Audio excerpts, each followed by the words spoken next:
अस्सलाम वालेकुम। आप देख रहे हैं दुआ का किचन यूट्यूब चैनल। तो आज मैं बना रही हूँ मूंग और चने की दाल की बड़ियाँ, या उसे मूंग या चने की दाल के पकोड़े भी कह सकते हैं। तो चलिए स्टार्ट करते हैं मूंग की और चने की दाल के पकोड़े बनाना। यहाँ पर मैंने चने की दाल हाफ कप और मूंग की दाल हाफ कप लेकर इस दोनों को मैंने धोकर भिगो दिया था 1 घंटे पहले। और ये देखिए इस तरह से ये थोड़ी सी सॉफ्ट हो गई है अंदर से। अब हमने इसको चॉपर में दरदरा सा पीस लेना है। अगर हम इसे जूसर ब्लेंडर में पीसेंगे तो ये बिल्कुल मैड हो जाएगा, ऐसा हमने नहीं करना, इसको दरदरा सा पीसना है। तो अब मैं इसे पीस लूँगी। तो यहाँ पर देखिए दालों को मैंने दोनों दालों को दरदरा सा पीस लिया है। अब हम इसमें डाल देंगे एक अदद प्याज लिए और इसको मैंने बारीक चॉप कर लिया है, ये डाल दूँगी। हरी मिर्च 2 लिए बड़ी साइज़ की, उसको बारीक चॉप कर लिया है।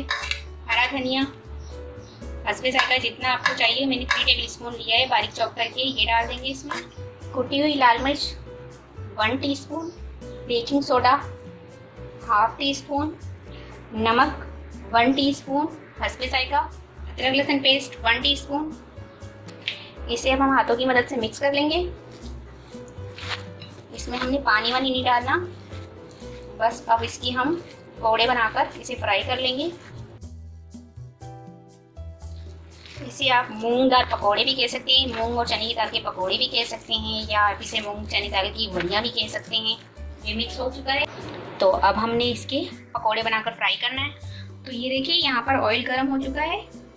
इसको अब हमने जितने पकौड़े बनाने हैं उसी तरह से लेंगे। ये देखिए हाथ में मैं ऐसे रखकर इसको इस तरह से फ्लैट करके फिर बनाऊंगी। बस अब अपने इसे फ्राई कर लेना है इस तरह से। उसको आप चाहे पकोड़े की शेप दे दें या कबाब की शेप दे दें, लेकिन ज़्यादा ये कबाब की शेप में अच्छे लगते हैं, इसलिए मैं इसको कबाब की शेप दे रही हूँ। बस अब हमने इसे दोनों साइड पर फ्राई करना है। जब ये गोल्डन ब्राउन हो जाए तो हम इसे निकाल लेंगे। बहुत ही क्रिस्पी और बहुत ही मज़े के बनते हैं ये मूंग और चने की दाल के पकौड़े। ज़रूर ट्राई कीजिएगा रमज़ानों में, बहुत ही ज़बरदस्त रेसिपी है ये, और बच्चों को तो बहुत ही पसंद आएंगी, बड़ों की भी फेवरेट है ये। इस तरह से आपने इसको पलट लेना है और इसे गोल्डन ब्राउन होने तक फ्राई करते रहना है। फ्लेम इसकी मीडियम ही रखिएगा। तो ये देखें ये फ्राई हो चुकी हैं, इसे मैं निकाल लूँगी और इसी तरह सारी वड़ियाँ बनाकर, सारे पकोड़े बनाकर तैयार कर लूँगी।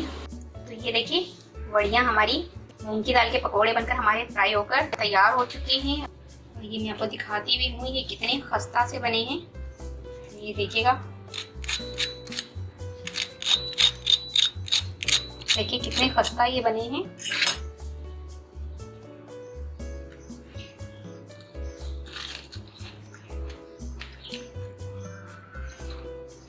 बहुत ही मज़े के बनकर तैयार हुए हैं ये हमारे मूंग और चने की दाल के पकोड़े। तो उम्मीद है कि आपको इसकी रेसिपी पसंद आई होगी। अगर रेसिपी पसंद आए तो मुझे कमेंट्स में ज़रूर बताइएगा कि कैसी लगी आपको रेसिपी। और वीडियो पसंद आए तो प्लीज़ इसे लाइक करें, शेयर करें, और अगर आप मेरा चैनल पहली मर्तबा देख रहे हैं तो सब्सक्राइब कीजिए। नीचे दिए गए बेल आइकन पर क्लिक करें ताकि मेरी आने वाली नई वीडियो तक पहुंच सके। अपना बहुत ख्याल रखिएगा, मुझे अपनी दुआओं में याद रखिएगा। आपसे मिलती हूं इंशाल्लाह एक नई वीडियो में। अल्लाह हाफिज़।